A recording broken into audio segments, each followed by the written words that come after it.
Many a man, many a woman, many a young person has placed themselves on what I would term self-destruct mode.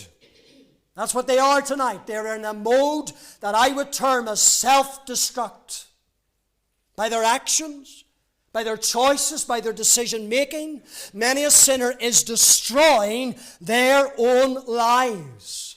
There was a time in my life when I was destroying my own life.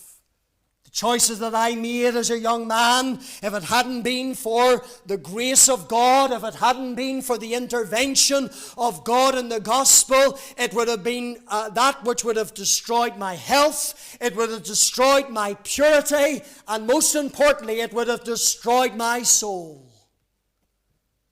This self-destruction that I'm speaking about is something that God charged Israel with in the days of Hosea. Hosea chapter 13 verse 9, O Israel, thou hast destroyed thyself, but in me is thine help.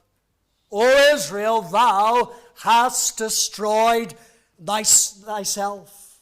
Oh, like Israel, sinners press the self-destruct button when they fill their bodies with alcohol and drugs and all other kind of illegal substances.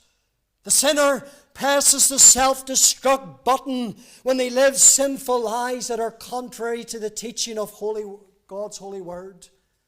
Sinners press the self-destruct button whenever they reject the gospel and refuse to come to Christ for salvation. And maybe tonight I've just described you down to a T. You're someone whose life is in self-destruct mode. You're making choices that are taking you further and further away from God and further into sin.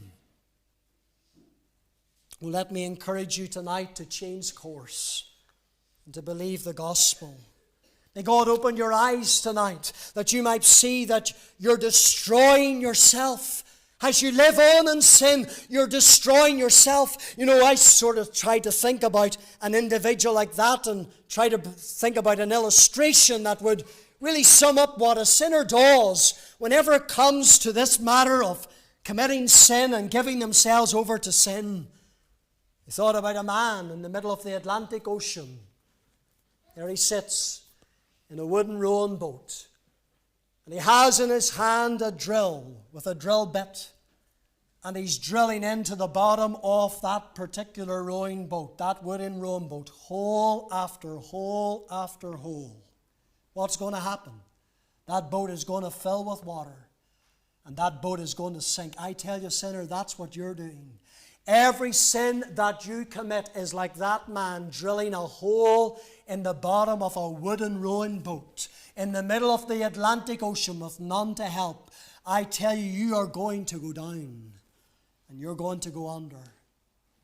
That's what many a sinner is doing. You may say, well, that's madness. No man would ever do that. And yet, sinner, that's what you're doing. That's what you're doing in your sin.